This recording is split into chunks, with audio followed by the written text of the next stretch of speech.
Yes, I saw Anon, but no, that's not what this video is about. And no, I'm not going to be giving any additional details about him, so don't ask.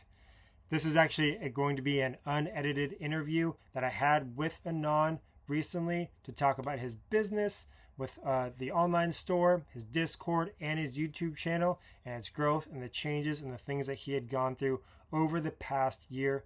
It is an intriguing story. It is an amazing story. There were definitely points in it where I was just sucked into the story and was really enjoying where it was going and the things that he was going through. So I know you will as well. So let's go ahead and jump right into it. Awesome. Thank you again for taking the time. Really appreciate it. And I'm definitely curious to hear more about you as Anon because your name is drumming up a lot of, I don't want to say controversy, but your name is in a lot of other people's channels. And you're also, people are talking about you quite a bit, especially if the most recent Edge of Eternities drop. Who's this Anon person? Are they a TCG player? Are they someone else? Whatnot. And so, you did just hit your 1 year anniversary. Congrats to that. Since you started AnonTCG. And I'm just curious, just what inspired you to even start AnonTCG as the YouTube channel? You also have the Discord, and then you also have your online store. Yeah. Look, great to be here. Appreciate the invite. This is kind of the first person I've spoken to here. We normally just kind of do our thing. So, I mean, look, I grew up playing Magic. Mid 40s now. So have always been interested in the industry. I work in the professional space in a real finance job. So this has kind of always been a hobby. But really 2022, 2023, really, I guess when COVID started falling off and everything crashed, I just started kicking around the idea of, what's the best way to capitalize on it, from a perspective of there's a lot of product available out there. There's a lot of stores that are struggling. Did not have an LGS or anything at that point in time, completely independent of everything. So I actually got hooked up with a group who does have an LGS, and we created a partnership where they run the LGS, I run the online platform, and it's morphed pretty significantly over time. Initially I was just looking for a way to get cheap product for myself, where it's like, okay, I'll help you with spend, like pay you $5-10 a box, and you get allocation and spend, I get a cheaper intro price. But it's morphed into something that's we didn't quite expect. So, the initial thought and concept, if you will, was really hatched probably late Q1, early Q2, 2024. So not that long ago. And, we were looking at really from a supply chain perspective, how do we squeeze as much cost out of it as possible? Because at the time, Pokemon boxes were selling for $90, $92. And, we knew distribution price was, the headline price is $94.95. If you buy volume, you can get it down to 90, 87, probably the lowest price if you're buying a pallet at a time. And again, this is when everything was completely open order, whatever, with your, Paradox, Temporal, Twilight, etc. Not too long ago, but still close enough. Yeah. I mean, shit, that was a year ago. That's what the world looked like. So it's changed drastically. So, we looked at it from a perspective of, can we buy product and hold? Can we build allocations? At what point does the market turn? And we really focused on Pokemon. I mean, I have no attachment to Pokemon because I grew up with Magic. And I was, when the cartoons came out, I was in high school. So, chasing girls, not little fuzzy animals, if you will. There's a concept of space. But, I decided to focus on Pokemon because A, I didn't have an attachment to it. B, Magic just got annihilated because they hired the Cynthia Williams lady who just overprinted the shit out of everything. And C, you look at the history of Pokemon and the performance of the sealed product, and it is the only thing in the history of the world outside of real estate, if you will, where the values have continued to go up over time. Now, that doesn't mean it's good investment. Doesn't mean it's better, to put your money there than anywhere else. It's just when you think. So I've dealt with a lot of folks in private equity, and there's a concept that kind of blew my mind the first time, where people who have a lot of money, they don't give a shit how much they can make. They don't care what their returns are. That's why I laugh at all the crypto bros and stuff and Discord and everywhere where it's like, I just made 17 types of money. They're focused on capital preservation. How do I minimize my downside risk? And, you look at the space post-COVID, you've seen all the indie games that have gotten absolutely smashed. They've crushed people's, investment or value, et cetera. So the game with the least amount of downside, in my view, is Pokemon, because again, it's moved up over time, but we've seen like the low of the low bear market where you got down to $85, $87 from distribution or, TCG player. And that's pretty much it. So, you sink $5,000, $10,000, $100,000 into a product, and your downside is limited to 10%, and you may not have liquidity if you need to take the money out.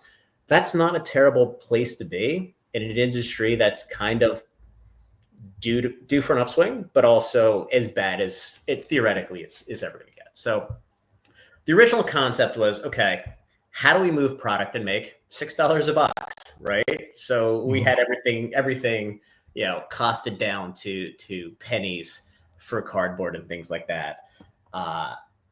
And at the time, the LGS had, I believe, 3 distro accounts.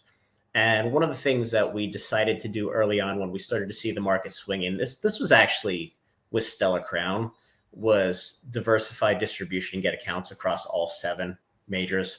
So that would be GTS, Alliance, Southern, PhD, and then you have your Mad Owl, your Magazine Exchange, and your ACD, which are, I don't want to say second tier because I don't think it's fair, but they're smaller.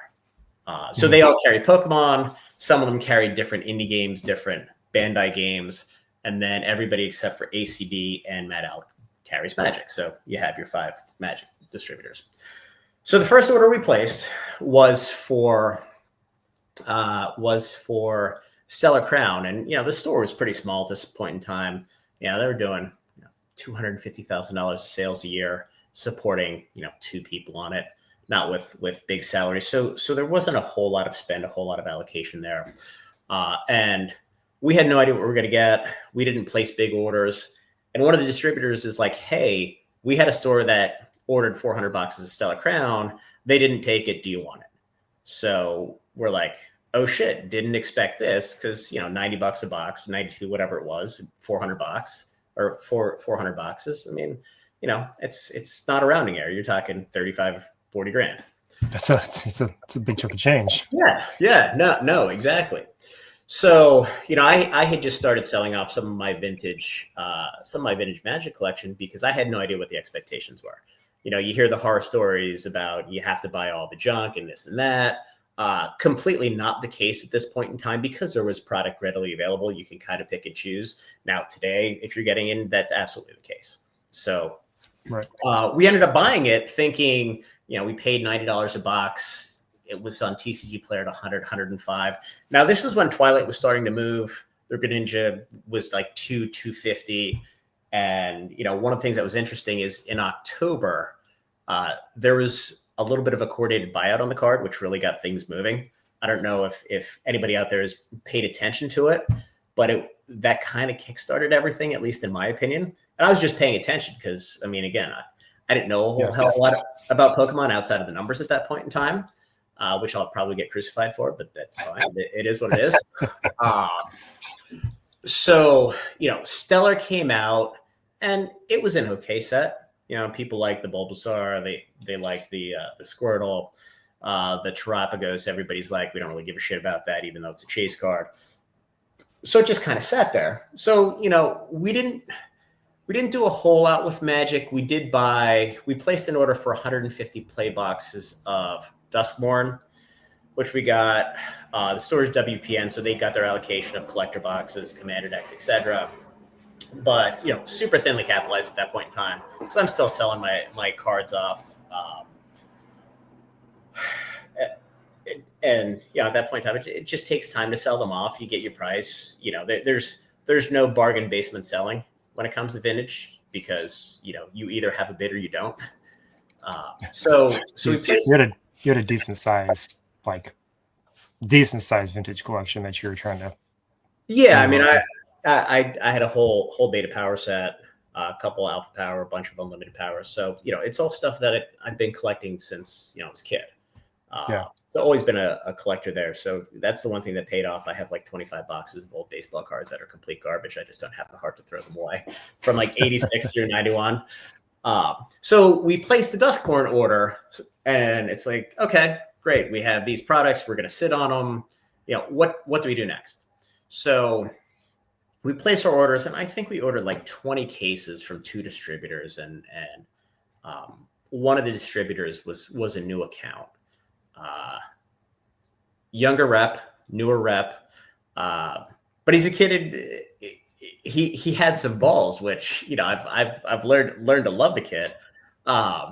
But we placed an order for, I think, 100 boxes of Surging Sparks across three or four different distros, because we didn't have everybody signed up at that point in time. And he puts us in for 400 boxes. We didn't know it. We didn't know. Oh, jeez. So he calls us up, and the distro that we got the 400 boxes of Stellar from, they're like, hey, I can get you 10 cases, 60 boxes. So we're still trying to figure out the whole game with spend and the market's changing. All of a sudden there's more demand. Now with Surging Sparks, up until about a month before release, everybody thought it was going to be a shitty set because it wasn't spoiled.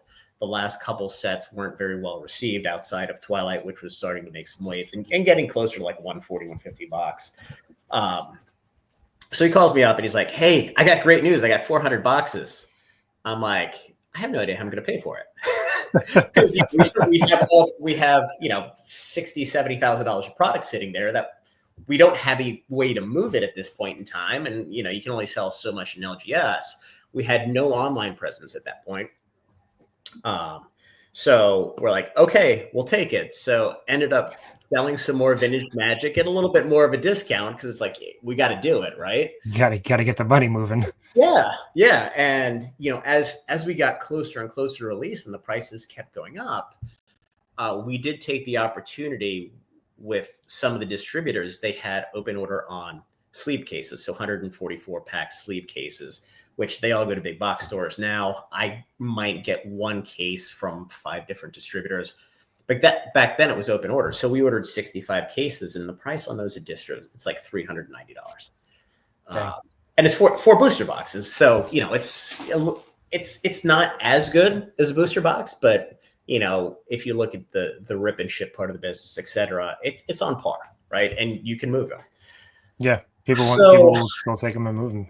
Yeah. So I remember into release, I was actually on vacation with my wife, and every day I'm like looking at my phone, and it's like $125, then $130, then $135 a box. And I'm like, this is a lot of fun. This isn't the way it normally goes. This isn't the way it's been before, but it's like, yeah, it kind of clicked. It's like, okay, this shit's coming back. It's going to come back reasonably quickly. But what's interesting in the Pokemon space is it's so fragmented, and the communication is just so inefficient. It takes months and months for everybody to find out that, oh yeah, by the way, the thing you haven't looked at and has been dead for the last 2 years has been zooming for the last 3 months. And it's kind of like a domino effect where everybody piles in. Yep. And, you know, all of a sudden the booster boxes are at $180, and it's like, holy shit.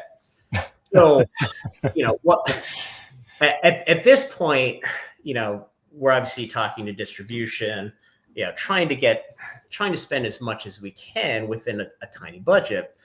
And then focusing on how are we going to start to sell product, which, you know, at that point it was easy to buy product. It was impossible to sell it. Now it's easy to sell it. It's impossible to get it. So the tables have turned a little bit. Just a bit. Yeah, exactly. So one of the things I always pay attention to TCG player across Magic, Pokemon, some other games. And one of the things that some of you may know is the Banana Stand. They run their $100 play box. I mean, it's $100 now. Back then it was like $120 or whatever, bargain basement sale where they're just moving play boxes like crazy. So, you know, I said to my business partner, I said, look, that's what we need to be. Now, we may not be there today, we may not be there tomorrow, but that's where we need to be. And just happened to get an email from TCG Player, because I was selling a lot of my old vintage singles on there. I haven't played Magic since like 1997, so I didn't have any decks or anything, but moving everything there because, you know, you can. Yeah. Easy option to go for. Yeah, exactly. So I get an email from a rep who's like, "Hey, you interested in growing your business? Let's have a talk." So I'm like, I'm going to take this opportunity and see if she can put me in touch with the person who's running the troves that Banana Stand was. Well, 2 minutes into the call, she's like, "Yeah, here's the number. He's expecting your call. Call him next." I'm like, "Huh, shit, that was easy." So you're looking around the end of 2024 at this point. Yeah. So right? Okay. this was probably 3 weeks before Cyber Monday where they had their big sale, which was the Surging Sparks $179.99 sale, which is kind of the first one. So I said to him, I said, "Hey, look, you don't know me. I have 300 sales on TCG Player. I'm willing to run a trove on Surging Sparks booster boxes. You tell me what the price has to be. I have about 600 of them. So I got 400 from the one distributor, and then I got 60 from the other, and I ended up with right around 600 boxes. And at this point, it was moving so quickly, we didn't know how to draw a line in the sand. So the boxes were probably $190 when we ended up signing the contract. But he's like, "Hey, what do you got? We're almost done here. There's really nothing to talk about." And when I said Surging Sparks, he's like, "I'll get right back to you," because that was a hot product, right? And nobody else could just sell it there. And for me, it's like, "Hey, look, I have 600 boxes. I've sold almost nothing here. I don't have a means to sell anything on the supply side or on the demand side outside of the LGS. But my basis in these boxes is effectively $92 to $93. If I can sell them for $180 here, net of fees, and obviously, the discussion about those, people can think what they want, but there's a reason why people sell at a discount when they're trying to drive volume through their site, and we'll just leave it at that. So we ended up agreeing to $179.99. 2 weeks later, a week before the sale, the boxes were at $215. And I reached out and I'm like, "Hey, can we adjust the price a little bit?" Because their goal is to be 10% below what the market is, because they're offering incentive, and it's a working process for those guys as well. One of the cool things that I didn't realize is when they run these troves, they estimate 60 to 75% of their sales are from customers who've never made a purchase before on TCG Player. That's why they do it, which is attract the new people. Yeah, it's a great number. So he's like, "No, this is your first time. Let's get through this." And he was babysitting the shit out of me, which I appreciate, because if I was on the other side, I would be doing the same. But we went through the sale. We sold 580 boxes, I think, kept like 20 or whatever as safety stock. Got everything shipped out, and I mean, look, it was a pretty big payday. So you're basically making just shy of a 2x on this. So now you have a little bit more capital going forward. So never really kicked around the idea of doing anything on YouTube. I think as we were talking earlier, I don't spend a whole lot of time on production. It's, here's the data, here's what it is. If you find it valuable, that's great. Other than that, it's like, you talk to somebody else who's dressed up like whatever, and, just talk shit. I don't really care. It's either entertainment or it's not, whatever floats your boat. So I'm like, I'm going to do a YouTube video about this. And, I did a couple others running up to it because, just to kind of get a feel for how the uploading worked. And, you look at some of the early videos, I'd record and not set a stage, and there'd be no audio. And I'd be like, "Motherfucker, I just blew like 15 minutes. But you get used to it. And then, we're talking, we're like, okay, we have the sale coming up. I'm going to do a video about it. It's going to presumably get a bunch of views. It could get none, but in my head, it's like, okay, it'll get something. Because everybody's going to be like, "Who's this asshole who just sold boxes at 25% under market because they've gone crazy?" And I'm like, well, what do we do next? Because those people have to funnel somewhere, or they're going to watch the video and then they're going to go away. And, the 25 grand we just left on the table, which in my mind is really customer acquisition cost, which is kind of priceless in this world, is gone. So we ended up setting up the Discord. It was a free Discord, and that was a way to just funnel people into just building a little bit of a community. And at this point, you go back to the original model, which is, you make $6 a box. You can sell them to people that are looking to invest, which at that point in time weren't a whole lot. Now that pendulum's going to swing the other way if we ever get to that point, which I don't think we're going to. But the fact that we don't have a whole lot of cost, the store is self-sufficient, the LGS is self-sufficient on its cost structure. We don't have a whole lot of cost. Now, we just took on a warehouse. We have sorting machines. Now we bought a Roku, bought a fizz batch. There's some costs there, but it's not like we're taking salaries out or we have 14 mouths to feed. So we have a cost advantage, at least in my mind, over a lot of the other bigger stores. So I don't have to make every last nickel on every box. So the thought was, you take what's good about the Rudy model and you kind of leave the bad stuff. Like there's some items he sells that in my view are complete garbage. Like I don't want to sell garbage to people. I want to sell them stuff that I would buy myself. And then, the play boxes for Magic that if you're playing the game, you want to rip them, you want the cards. But, the MetaZoos and the Indies and shit like that, I have no interest in. The Weiss I have no interest in now. We've sold Nikki, which is going to be a banger. We're going to sell Azure Lane, which is going to be a banger. Just ordered some free rent or whatever. I came out, was underordered the box through 125. That was the only anime I've been able to watch a 30-minute episode for. Again, I'm going to get crucified. I turned One Piece on with my 5-year-old, got 5 minutes in it, and I'm like, I can't watch this shit. It's so bad. even the Netflix remake, I made it 15 minutes in, and I'm like, I'm just not doing it for you. No. But again, I am not the target demographic for the show. No, people are wanting to buy the stuff, and you have to get enough people drumming up the desire for it. And you see that within your Discord too. It's interesting because we got like I think 7,000 or 8,000 views on the initial video, and then everybody started hitting Discord, and next thing you knew, we're like, oh, there's 50 people, there's 100, there's 200. It's like, holy shit! So you're famous now. Well, I don't know about that, but we continue to grow allocations, we continue to grow Discord, and then we're like, okay, we probably need to set up a website. So we set up the Shopify site. That's really, how Rudy uses PayPal and Patreon. Mm-hmm. We're using Discord and Shopify. It's really similar, but with Shopify, I control who can buy, how many they can buy, what the price is, and when they can do it. So I can list the item. And we actually set up, it's a little bit of a coupon system that one of our members put together, and he's awesome. Where a lot of times if I'm trying to sell something for $499, I'll list it at $1,499. We'll send a $1,000 coupon direct to you with one charge. You get your price. Nobody else is going to swoop it and buy it. And it's actually worked very, very well. After people realize it goes in your junk inbox the first time until you whitelist the email address. But the beauty of Rudy's model, and it's changed over time, because I think he's gotten to the point where he probably doesn't give a shit. Early on, you could get a case for him at a better price than you can get anywhere else in retail. And he files the taxes on his own. He eats all the shipping.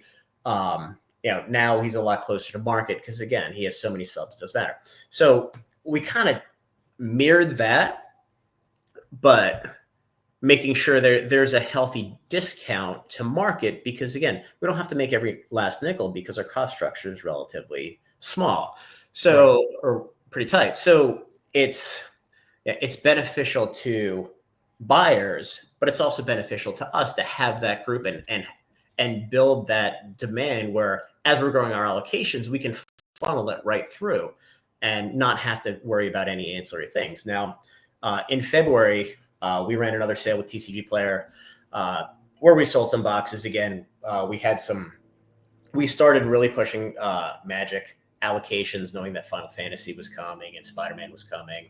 And we got to the point where, we could easily cash flow all the Pokemon stuff, and we had some other stuff to look at. And then, year end, we started pushing One Piece allocations. But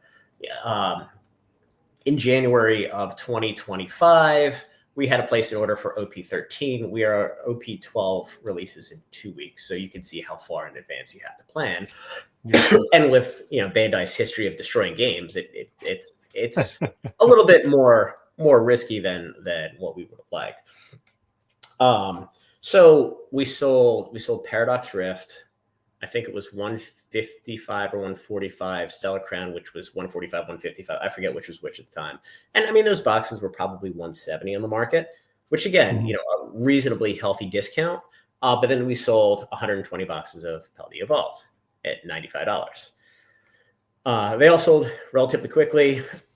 Use that again to springboard, get some people on the Discord. And around that time, there's a ton of different notification websites, right? You have they're everywhere. They're everywhere. So I had one of the groups that runs the engine reach out and just say, "Hey, are you interested in this?" I said, "Not really. What's the cost?" And he's like, "It's a couple $100 a month." I'm like, "Okay, I'll buy it. I'll just offer it for free to the people in Discord." He's like, "You have to charge." I'm like, "What do you mean you have to charge?" He's like, "I'm not going to sell it to you unless you charge because you're going to steal all the subs from everybody else who's paying." I'm like, "What's the minimum what's the minimum I can get away with?" He's like, $3.99. I'm like, "Fine." So we ended up setting up a subscription service to the notification bot, and we had to create a separate password protected group, whatever. Yep. So we ended up turning that into what was the first iteration of, okay, well, if you're in the subscription service, we'll start offering you discounted product. We'll tell you when it's going to come out. We'll have it listed on the market. And then from there, we had a lot of people who were like, "Hey, I can't get a sealed case of Pokemon." Rudy's selling 1 box, 2 boxes. A lot of the folks that are selling, they're like, "Hey, buy here at MSRP." They sell 3 boxes, then everything else is like 150% of fucking MSRP. That's what cracks me up, because everybody's like, "Well, this store is selling for MSRP." It's like, yeah, 2 boxes, the other 3,000 they're selling for $210, idiot. Don't let the facts get in the way of a good story. Right. So we created a premium tier, which was actually one of the members' ideas, and I think it's like $20 a month. But for all of the main releases, we're guaranteeing a sealed case of Pokemon. So with Destined Rivals, we did a sealed case of booster boxes. We did 2 ETBs and 2 booster bundles, and the price to subs was like $1,275. So, with that one item, just what it was below market at release, basically paid for the entire year. But from my perspective, all set up for all that. Yeah, but from my perspective, I'm still making a bunch on it. I'm not making as much as I could, but I don't need to. You have an easy buyer base where they're happy. There's enough meat on the bone for them. There's more than enough profit for us where we can continue to grow allocations and cash flow everything with, no debt, no headaches, no anything like that. And, you start to grow subs. So we got to the point where we had like 300 total subs.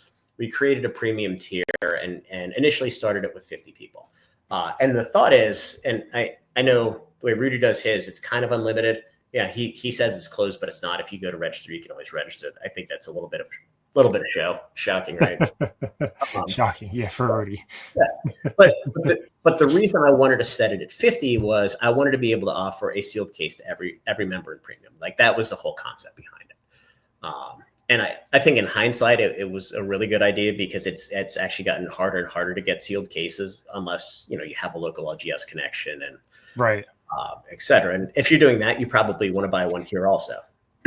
So the Discord or that the notifications were really like the birth of your elite tier, and then the premium was now, as you're seeing this demand and for these sealed cases, because product is starting to dry up everywhere. Yeah, seeing this other option. Yeah, and it's not about the monthly fee. It's more about, are you serious about not being a jerk off in here, and you want to play nice with the community, and I don't give a shit if you're paying $240 a year. Like, that doesn't change my life or move the needle. It's, are you serious about actually participating in this, and is there value to you? Because if you have this opened up to everybody, it's just gonna be mayhem. It's gonna be you've seen the Poke Notify boards. I can't even read the general board. It's just spam nonstop because there's so many people in there. Yep. So, we grew our allocations. Prismatic was a bloodbath for everybody. It was just difficult to do. We ran a sale. It was like a couple ETBs and stuff. But then I got some connections in Europe. So what's interesting about Pokemon is the individual markets are all unique. And in Europe, since you have tax if you cross borders, every one of those countries has its own little mini economy for Pokemon. And shockingly, I know they're not all as hot as the US. So there's an opportunity to import product from Europe to the US at a very, very good cost basis. Now it's not going to be distro price. But for example, I think the first deal that I did, and I've partnered with a couple different people over there where, they get a fee or whatever. It's like $150 for a booster box, and the boxes were selling for $200 here. So, there's not a whole lot of money to make versus the new release, but you can continue to sell product that's appreciating to your customer base, where some of them don't appreciate it because they're like, well, you're making too much money when I'm not. But some folks are like, okay, well, I can't get a case of this for $180 from you. I'm going to have to pay $210 a box on the open market. So this is great. Right. So, we've expanded things that way. And then, as allocations have continued to grow, we've added slots into premium. We have it capped at 175 now. And what's interesting is the sell-through rate on any offering, even the best offerings, has been right around 60%, which is kind of a data point I've had to learn. So, you can stretch it a little bit. And if I only have 60 cases, I could have 100 members. But I try to keep it closer to like 80%, just in case. Because the last thing you want is somebody to get pissed off and be short. And I just buy something on the open market and sell it at my price and eat the difference. Because at the end of the day, it's like an insurance claim, right? It's a cost of doing business. Yeah. So, and then what we did with the destined release, this was a little bit of pump on my part, was we offered four sleeve packs. I did a whole video on this.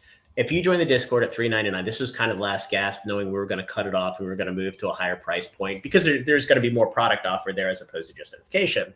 And I didn't tell anybody this at the time. It's just like, if you're lucky enough to do it, good for you. I think we offered the 4 packs for like $11.99 or something like that, or $14.99.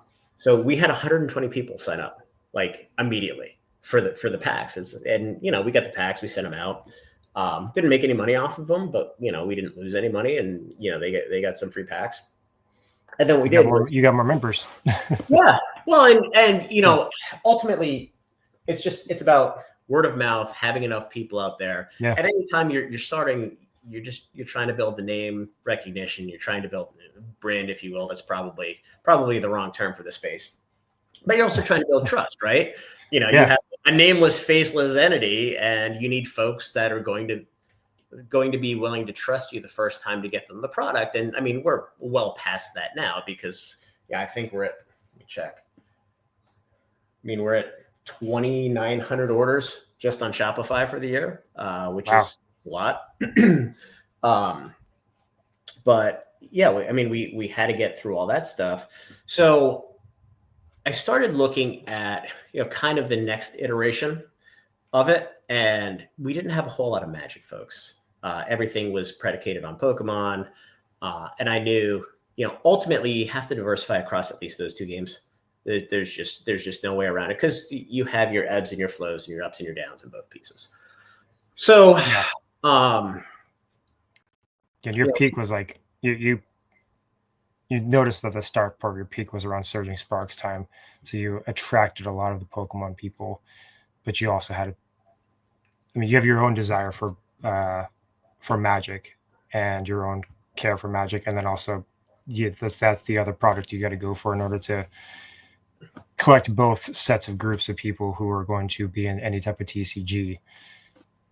So now you're noticing that within your Discord too, is like the Magic group isn't there as full force as you want them to be in comparison to the Pokemon group?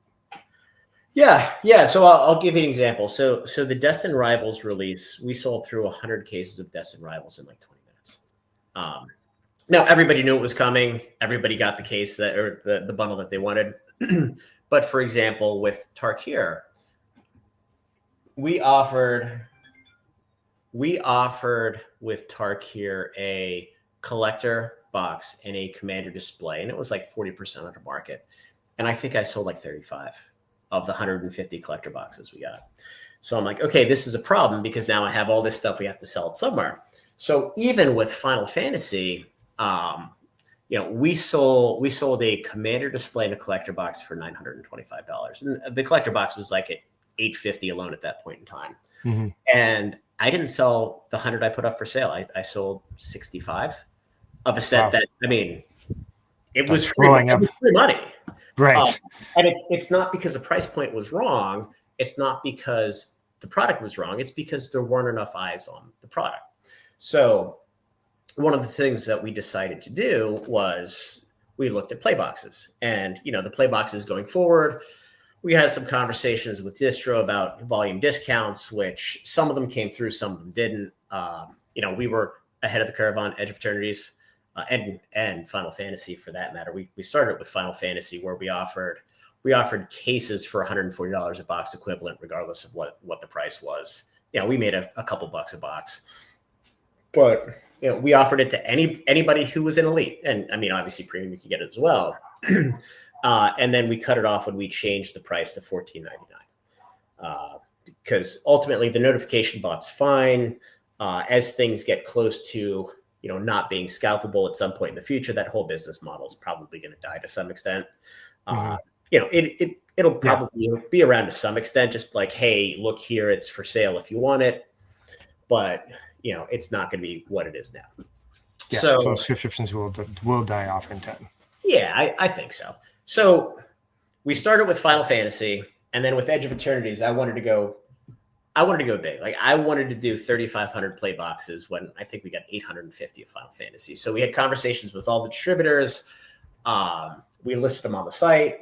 The interest in the product wasn't great. I think we sold 216 boxes on the site at $99.99. Now we sold $600 for a case because it saves us on shipping. It's easier to do it that way. Now, whether this is good or bad, we had a couple distributors cut us pretty heavy, so we ended up with like 1,500 boxes total. So I pivoted back to the old banana stand model and the TCG player model, and reached out and just said, hey, we'd like to run a sale. If we have to piggyback off somebody, that's fine. If you want us to run a sale by ourselves, that's fine. And they're like, hey, yeah, we'd like to do it.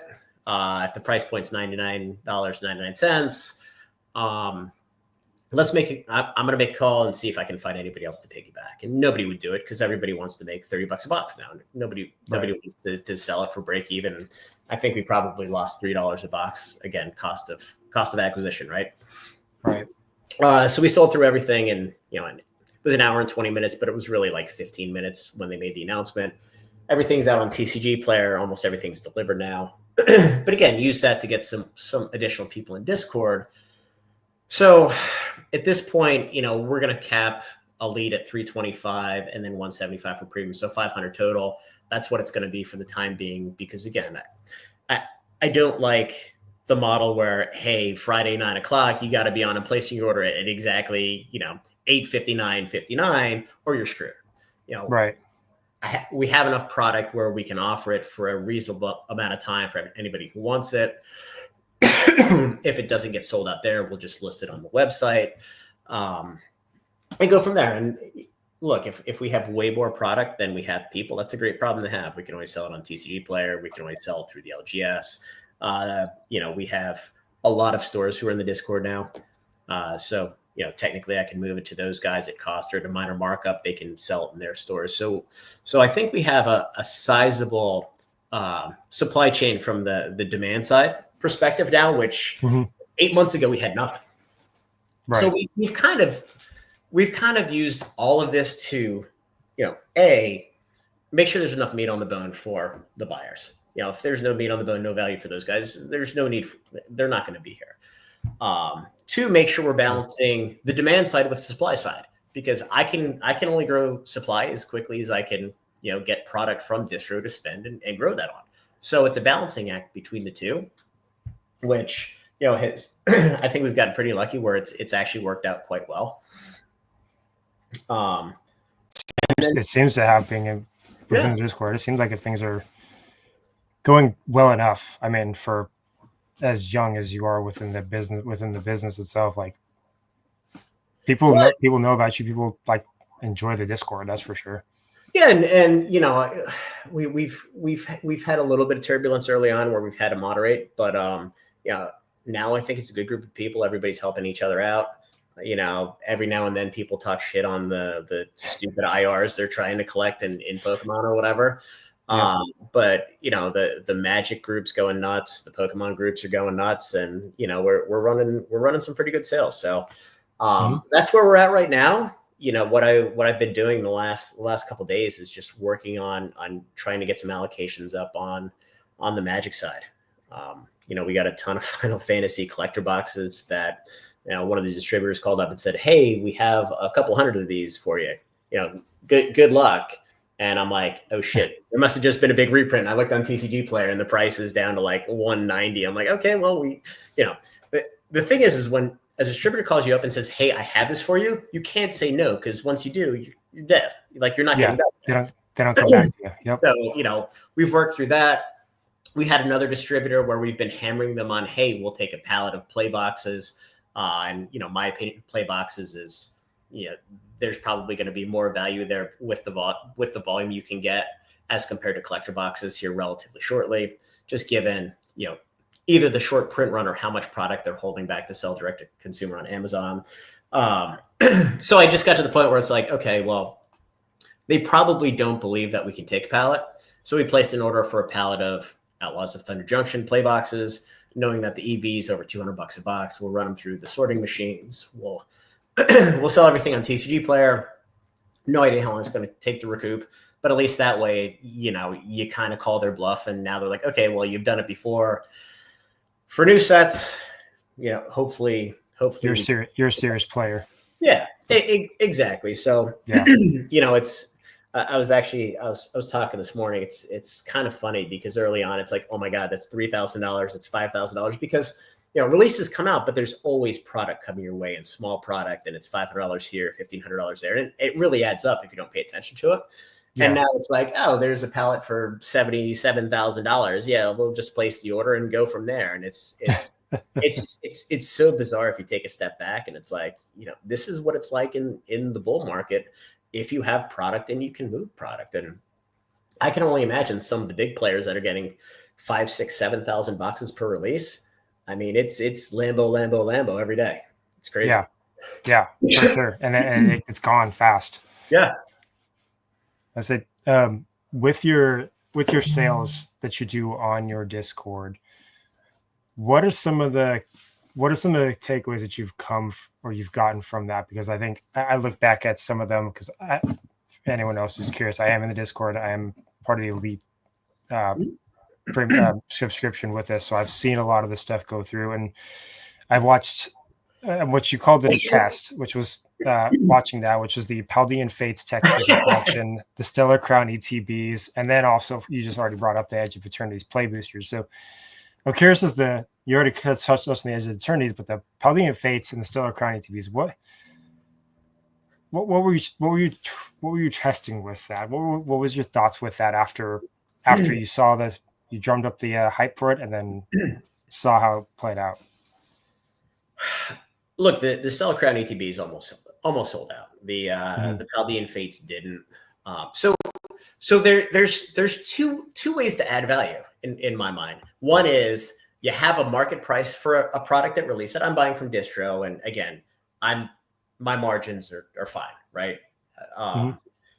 If I can sell you a product at 20 to somewhere north of 20% discount to market, you're going to take it because it's better price than you're getting anywhere else, right?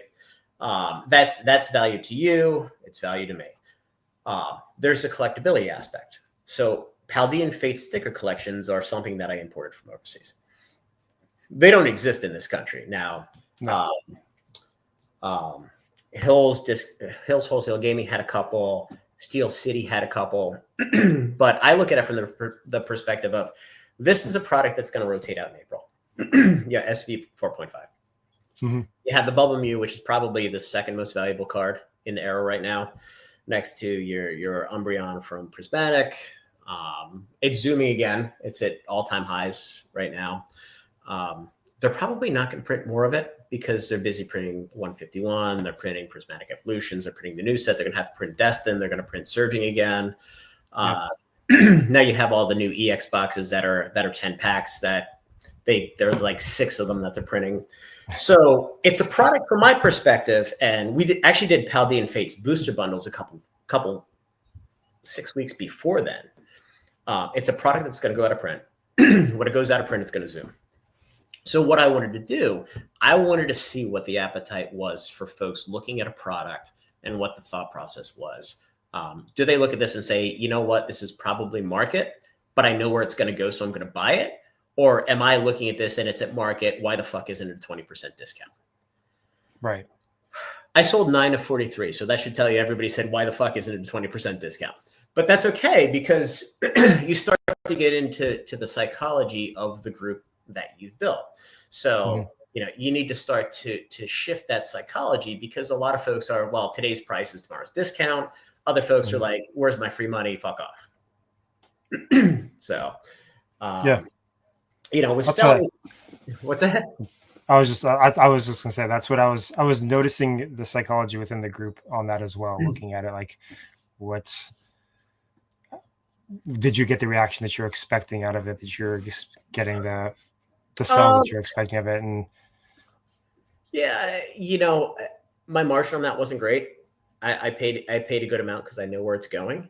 I didn't spend time looking to see what it was priced on other websites. I checked out eBay and I checked out TCG Player. But ultimately, it's a unique product that you can't get everywhere. It's difficult to get. The set's rotating out. It's going to be a collector's item going forward. I kind of expected about half of them to sell. So I was a little surprised. It was a little bit on the lighter end. But at the same time, all those products are 20, 25% more than what they were when I ran the sales. So, it's true. the people that buy win, and the people that don't buy, I have product that continues to go up. Now that's going to change at some point in time in the future. That point in time is not today. The same. I got a significant amount of Paldean Fates booster bundles. So I sold them for $520 for a sealed display for premium and $550 per sealed display for elite. And this was probably 2 months ago now. The market at that point in time, it was right around 60, 62 for a box, and the sealed displays were probably like $650. But I had master cases, and everything came in master cases. So I sold a bunch of master cases.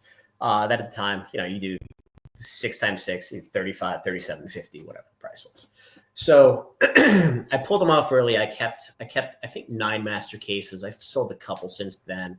I had one that was damaged by UPS. I left him, sent it back, sent him a clean one so he had it. Because, ultimately, I could sell the displays for the same price as a sealed master case.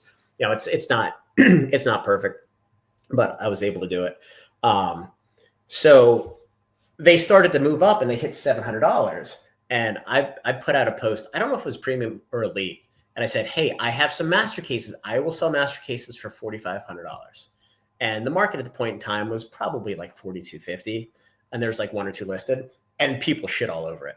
Well, master cases are now $5,500, 6 weeks later. And, it just goes to show that a lot of people are just so short-sighted with looking at where the longer-term trends in the industry and all the different mechanics and the price drivers, where it's like sometimes you have some people that are really sophisticated and some people you just have to dumb it down where they're like free tendies, the end. Yeah. How do you balance that, those short-sighted people and what you're trying to provide, knowing that this is a premium product and it's going to go up? These things are climbing rapidly on a day-to-day basis. how do you balance out the knowing that there's the short side of people, but then you also mentioned that there's the store owners that are in there that are hoping to maybe get it at a good price to be able to then sell it in their own store as well? Yeah, so it's a good question. So the short answer is if I buy something that's off market by 20-25%, I can't turn around and offer it to people. It's just it's not going to be very well received. So, you buy it, you sit on it for a couple months, and when you can offer what's a perceived discount, which quite honestly is probably a better sales price than it would have been if I sold it and flipped it right away. It's the perception of getting a deal as opposed to the foresight of knowing you're getting a deal today. Some of the shop owners, they'll reach out and just say, hey, do you have this? What's the price? Do you have that? What's the price? The Stellar Crown's interesting because not a whole lot of margin on that, but the price on them was $750 for an ETB case, and I think we sold them at like $620 or $640 or something like that, or $650. I don't even know. So we sold, I think I had 83 cases. We sold 68, 69, 70, something like that. So they sold really, really well. So I kind of cut that one off just after going through the experiment. And since then, I've acquired 38 cases of Twilight ETBs. I have 59 cases of Shrouded ETBs. I have 400 booster bundles of Shrouded coming. And I'm just going to sit on them until we can, the price point gets to the point where people think they're getting a deal, because it's an easier sale across the board. And everybody just has a feel good moment as opposed to, paying less, but looking like you're paying more relative to market. So it's market psychology, which is, it's fascinating. Yeah, for sure. I'm sure that's watching all that from your end has probably been quite interesting, seeing how everyone has been reacting. And as you're going back and forth with different sales with Magic and with Pokemon, you're just trying to see how everyone reacts. And look, the thing that people need to remember is if I'm buying from distribution, my price point is low, right? Everybody should have a good idea of what the price point is. So everybody knows what the markup is. You can see what the price point is. And if you want to buy it and flip it and make a couple percentage points, that's fine. But when it comes to me buying on the secondary market, the prices are all over the board. So, it's conceptually difficult for people, especially skeptics, to accept that my price point isn't distribution price point, and that's why I have to charge a little bit more. Which that one kind of blows my mind, because as long as you're making some money and you're getting a discount, you shouldn't care. But it's a little bit more difficult, but I'll manage that one a little bit differently. And I think that surprised me a little bit, because again, I got Astral Radiance 3-pack stickers, which is, I think it's Sylveon and Eevee are the promos in them. And I thought they were going to sell like crazy because they don't exist. They don't exist in this country at all. And as a sealed case, I found none of them online and nobody wanted to touch them because they're like, it's Astral. We don't care. Everybody gets back to what is the price per pack, because everybody's so like rip and ship programmed. It's true. They can't look at something as a collectible, like Sword and Shield base, $600 a box. You open the box, you're not getting $60. Right. So it's just the way it is. So it's a learning curve, and it's helped me fine tune the messaging, fine tune the sales and the price point, and fine tune what you sell and what you don't sell, and the timing just based on what the market's at. For sure. With that, what is the upcoming expansions and sets that you are excited for to see, and then also how do you plan to what are your thoughts on how you're going to market those? How you're going to handle those whenever they do come out? Yeah, I think Mega Evolutions is going to market itself at this point. Everybody's super hyped for the cards. Mega Evolutions 2 is going to be a Charizard set, so I think that's going to take care of itself as well. We just got an announcement today on what the the year-end special set's going to be. It's like a Dragapult Sum set. No idea, but ever since Crown Zenith, the specialty sets have all been bangers except for Shrouded, which was, that was kind of a rush job. So they rushed that set because they wanted it for Nationals in Hawaii last year. But still, I love the set. in my mind, you have to own it because they're not going to reprint it. And, Sure. 2-3 years from now, you're going to be kicking yourself when the ETBs are $300-400. Very true.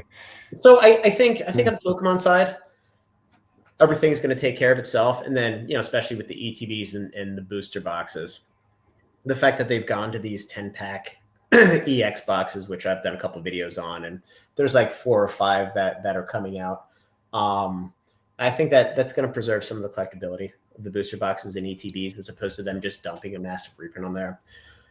On the Magic side, it's fascinating. So the fact that it looks like there's probably no serialized card in Spider-Man, no announced serialized card in Avatar, scares the shit out of me. There's obviously none in Edge of Eternities because it allows them to print the living crap out of the collector boxes. Now, whether you call it a reprint or not, I'm sure they're not reprinting them. They're just printing more of them. Mm-hmm. At some point, they've been doing such a good job. They're still Wizards of the Coast, and they're still Hasbro. And they've had a propensity to stub their toe, and that's about as politically correct as I can put it, over their history. And the fact that they've gone 5 sets of serialized cards and they've been increasingly better or more well received, and then all of a sudden they went to no serialized card. I don't think there's a single person in our Discord who knows why they did that, because that doesn't make any sense and it seems idiotic. Unless they just want to be able to print more product, which, that's going back to their strategy before we're shot them in the foot. Yeah. No, exactly. Gotcha. Yeah, because that says, I'm not into Magic at all. I've never really been into Magic, but this just being in the Discord, I've drummed up a lot of hype for it, and I'm a Marvel person myself, and I also loved Avatar. Final Fantasy, I played it a little bit here and there when I was younger, but also it wasn't like the game that I loved playing all the time or loved the whole series of it. But everyone knew it was going to go big. I think everyone knows that Spider-Man's going to go big, and everyone knows that Avatar is going to go big, and the serialized Chocobos obviously drummed up a huge amount of desire for the Final Fantasy. So they can't really maybe they're thinking that they did something wrong with that because now they can't really print more of that to make more money. So maybe they're stopping that, but it also doesn't make sense because it's adding to that collector group as well. Because I'm finding with all of these, you can't just cater to one group or the other, whether that's the players and the collectors. You got to be able to cater to both in some degree. And that's where they're like, even with Pokemon, you got to be able to cater to both to some degree. And are they not doing that? Do you think they're not doing that properly coming up if they don't do serialized? So the thing about serialized, and this is just my opinion, it's not about added value in the collector boxes. It's about having the transparency and the confidence that they're not going to reprint the shit out of it. Like Kamigawa Neon Dynasty, they reprinted collector boxes. And they kept coming out and coming out and coming out. And if you have serialized cards in the set, you are 99.9% certain that they are not going to reprint the boxes. It's just, it can't happen mathematically. Now, you look at how much they've made off Final Fantasy, and then you see them pull the serialized card, and the greed monster starts to look at this and the temptation of just printing more and more and more. It's scary. And from my perspective, and you see the Spider-Man collector boxes at $1,000. I mean, they could be $500 in 3 months. We don't know. I mean, they most likely won't be. But the second that the market loses confidence in Wizards, they're taking three years back. Like they're going back to Midnight Hunt and Crimson Vow, and they got to start all over again. And I can't imagine they're that stupid, but they have been in the past. Who knows what's going to happen moving forward still. A wild card, I guess. Yeah, exactly. Now, one thing I will say that the allocations have gotten tighter and tighter for play boxes. I don't believe they're printing less. I believe they're allocating more to Amazon direct to consumer. In fact, if you've paid any attention to Amazon for the last week and a half, they've just been dumping Edge of Eternity collector boxes on there. It's all over. Yeah, it's cheap there. Well, and you know, if you're Hasbro and you're selling collector boxes of Edge of Eternities to distribution at $165 or $170 versus selling them for $299 on Amazon and paying whatever negotiated fee, you're going to sell them on Amazon all day long. And I know they've historically been jealous of Pokemon Center and the direct-to-consumer way of doing things. And this is the best way to do it. I mean, quite honestly, you create the perception of there being a shortage through distribution. So everybody says, oh, it's short printed, which it's not. The price goes up, and then they just capitalize by selling it MSRP on their site. And look, they just reinstituted MSRP for a reason. They're going to use it, not just because, yeah, let's just make up some bullshit number that nobody's going to care about. Right. So, right. You know, that's my fear, especially with Spider-Man, especially with the the amount of product of Spider-Man being about 20% less than what they got from Edge of Eternities. And I've confirmed that with multiple distributors and in their overall purchase orders. It's not underprinted. I mean, they should all get fired if they print at this point. It's being reallocated not to distribution. Interesting. I wonder how the distributors are feeling about that adjustment or perceived adjustment that we can see. Yeah, they just increased their price on Pokemon boxes, offset it, so it's fine. I mean, yeah, they're figuring it out for everyone else. I had a conversation with one of my reps this morning, and I said, look, you know, when Pokemon boxes were selling for $100, me paying $91 or $91.50, it mattered a little bit. But if I'm selling them for $210 and the market's $250, and you charge me $92 or $96, I don't care. It doesn't matter. And yeah, at the end of the day, you guys have a business as well, and your margin's reasonably capped because it has to be. So, you know, that gets back to make friends with your reps, treat them like human beings, and understand that it is in their best interest to get you as much product as they can because they're all commission based. No, they have base salary, but I mean, the commission's a gravy train. Yeah. Yeah. Right now it's product comes in, product immediately goes out for them, I'm sure, for the most part. And if you can keep pulling the product out from them, they'll keep feeding product into you. That's the game. Yep. Awesome. Well, I guess to kind of end this up, I appreciate your time, but just curious, like, what are your thoughts on the future of AnonTCG as a YouTube channel, as a Discord? How do you kind of see yourself in the next 6 months to a year, going into year 2 now? Yeah, I mean, like I mentioned, we just bought a Rogue and a Fizz batch. We're getting into the singles game, not per se because we want to.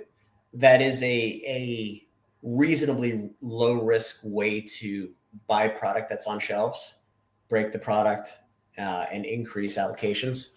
And you'll make 10, 15% depending. Also gets the name, reputation out there, et cetera. Continue to grow allocations, be creative with spend on what we're doing with distribution.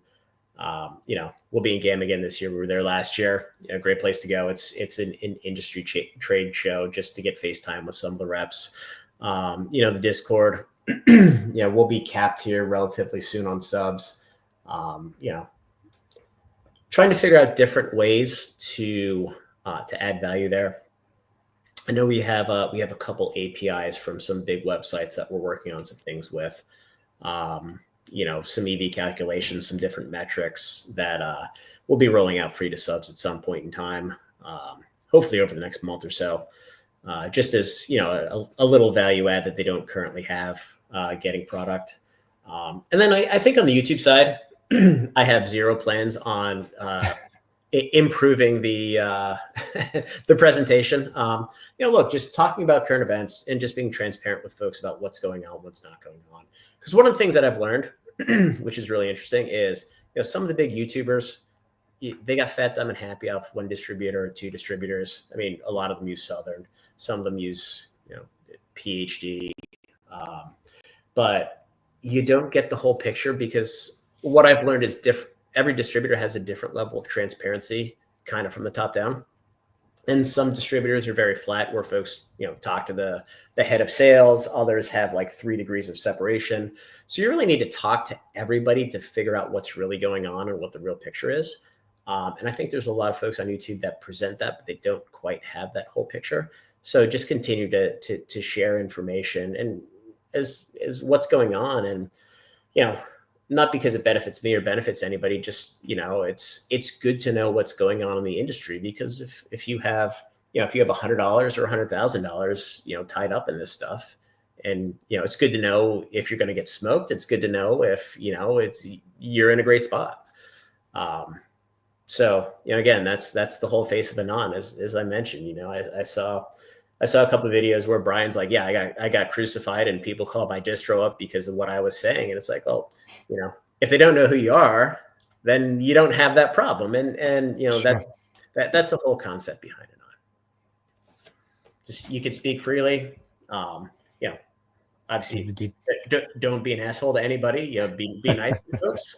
Don't give anybody a reason to make you a target, but you can speak freely, and it's more difficult for people to come after you if just because they don't like what you're saying, or they're being dicks. So.